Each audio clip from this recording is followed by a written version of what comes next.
Terima kasih sudah klik video ini.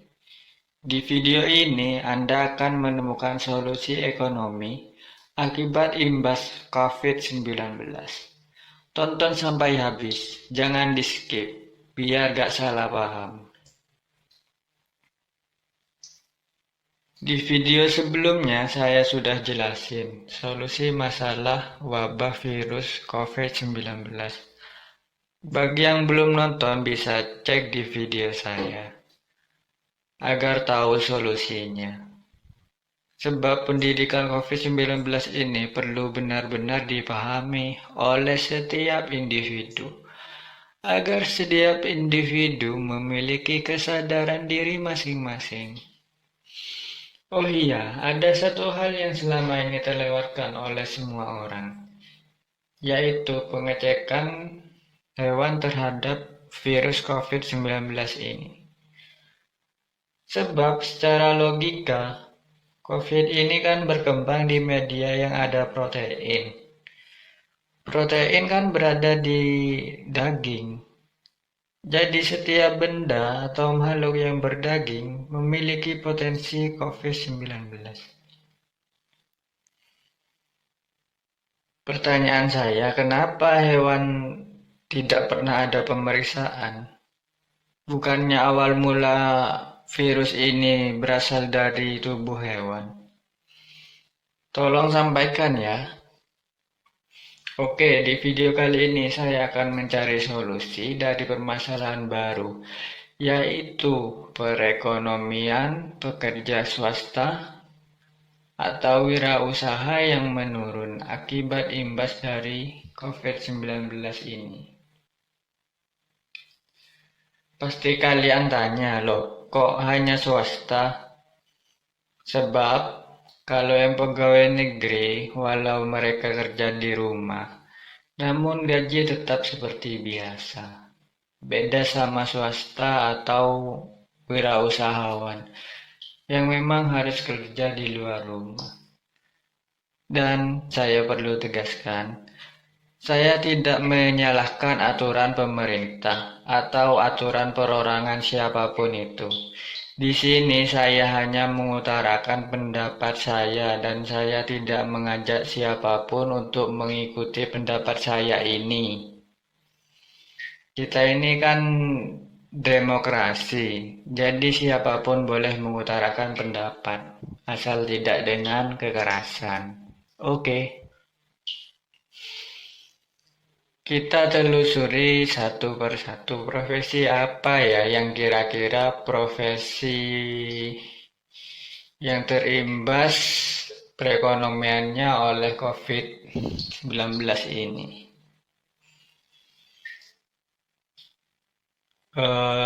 Satu ojol kayaknya, ojol ya. Kita kupas satu persatu masalah ojol ini.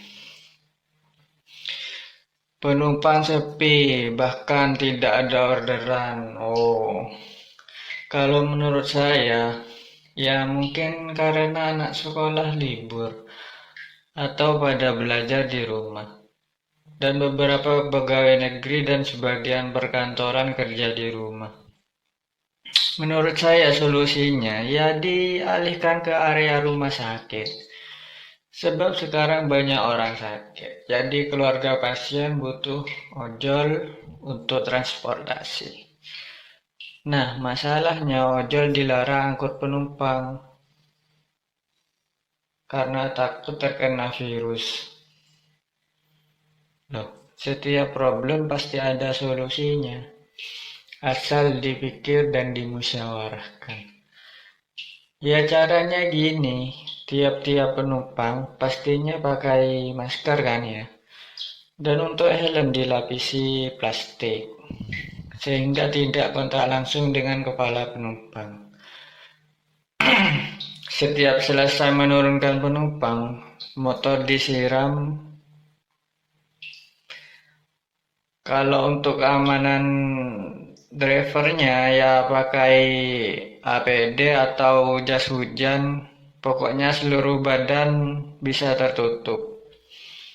Setiap nurunin penumpang, Kalau sudah selesai, langsung siram beserta motornya.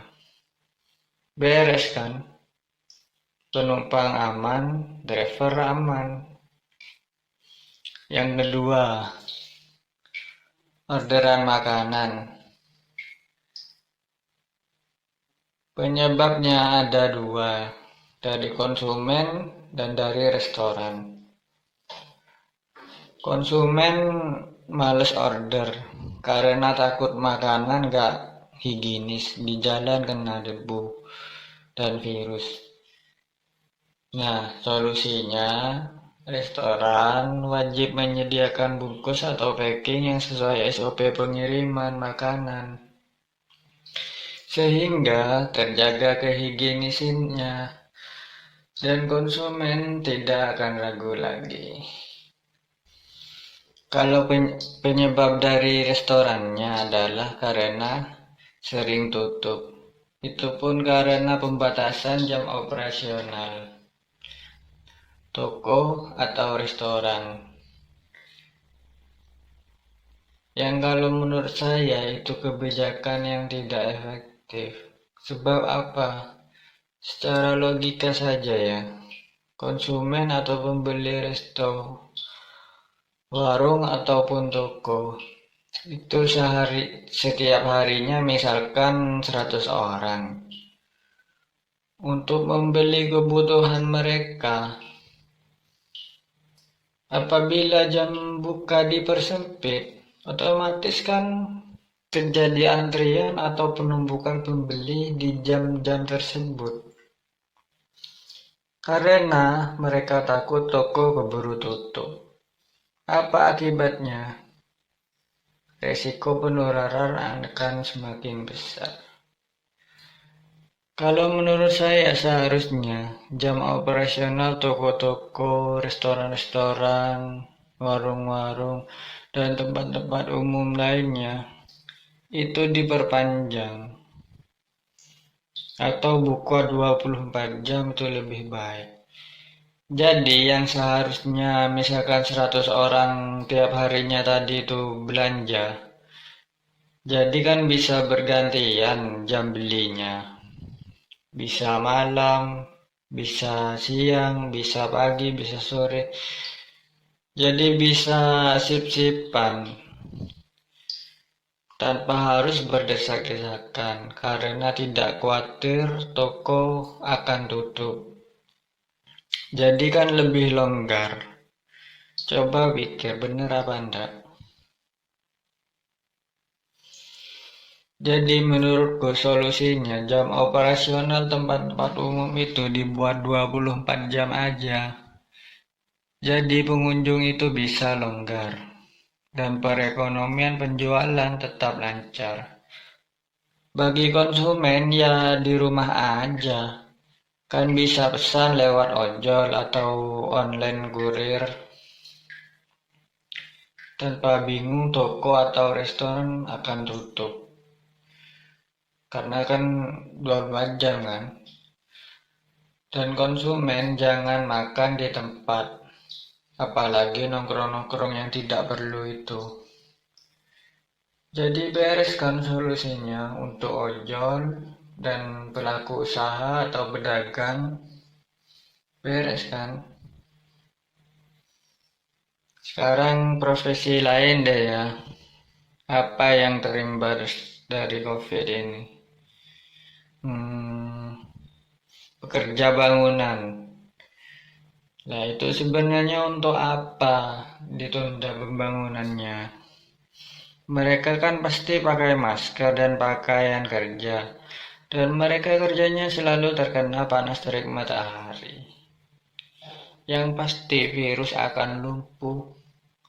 Jadi apa alasannya pekerja bangunan juga ikut diliburkan?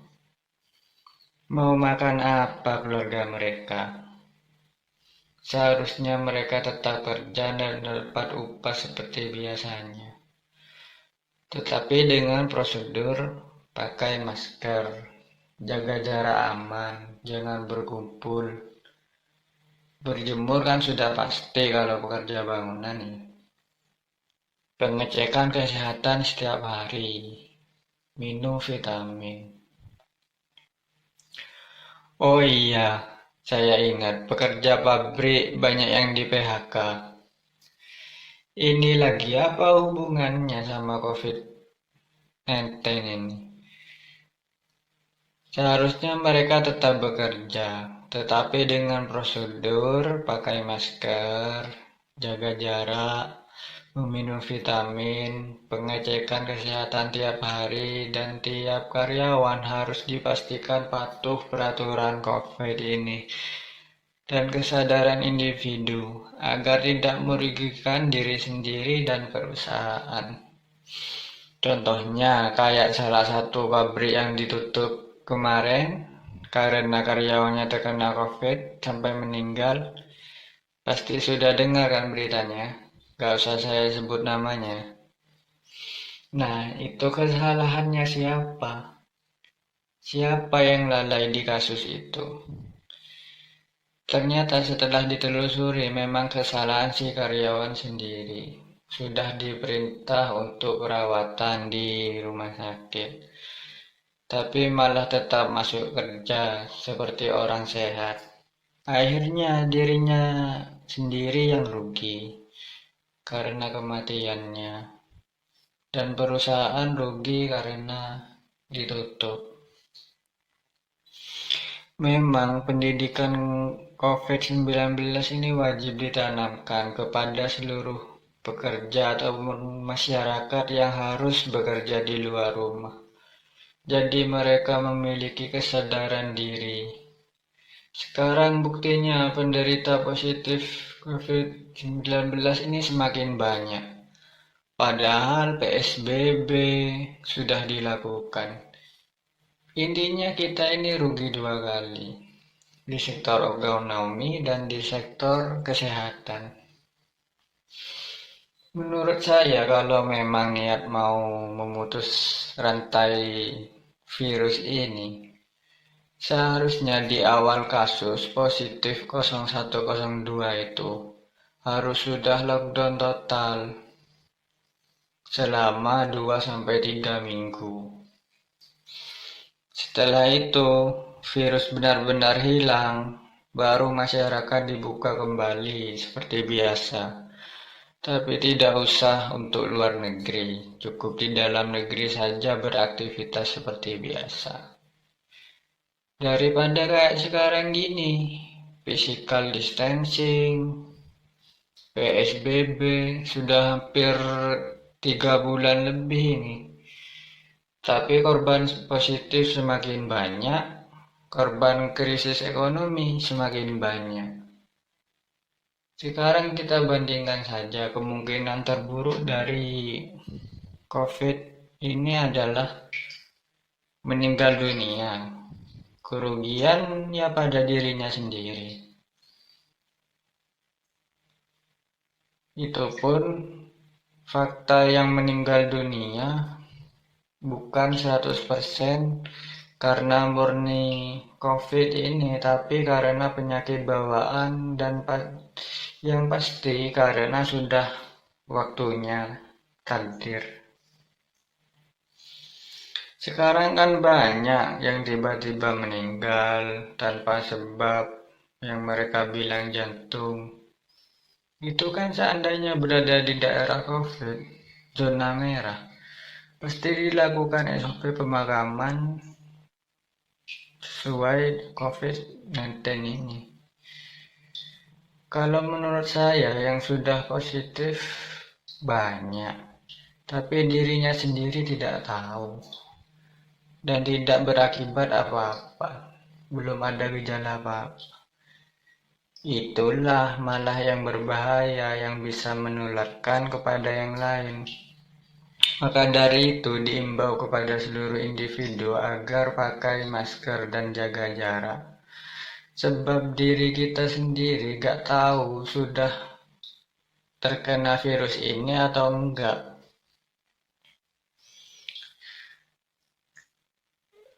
Dan kata saya tadi itu, hewan itu, selama ini kan gak ada pengecekan untuk hewan itu.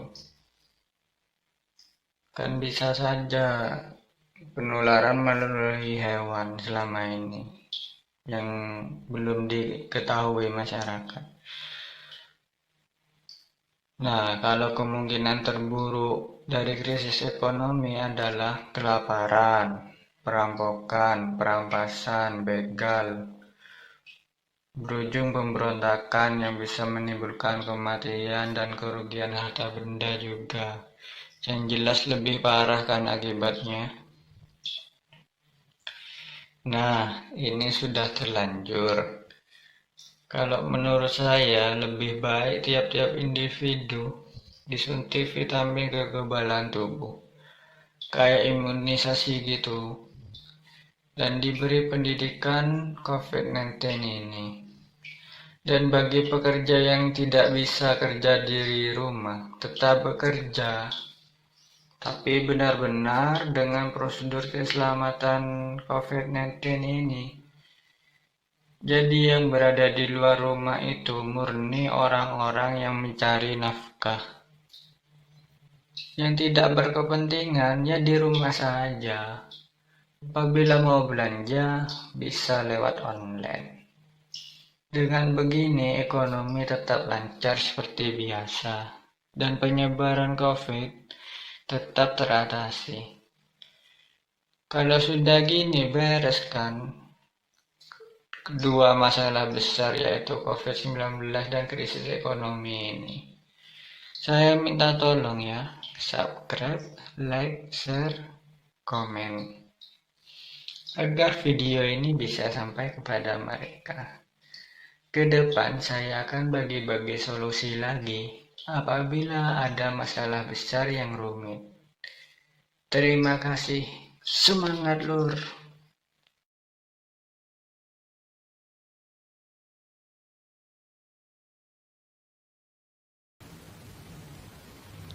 Saya sedang ada di planet Mars.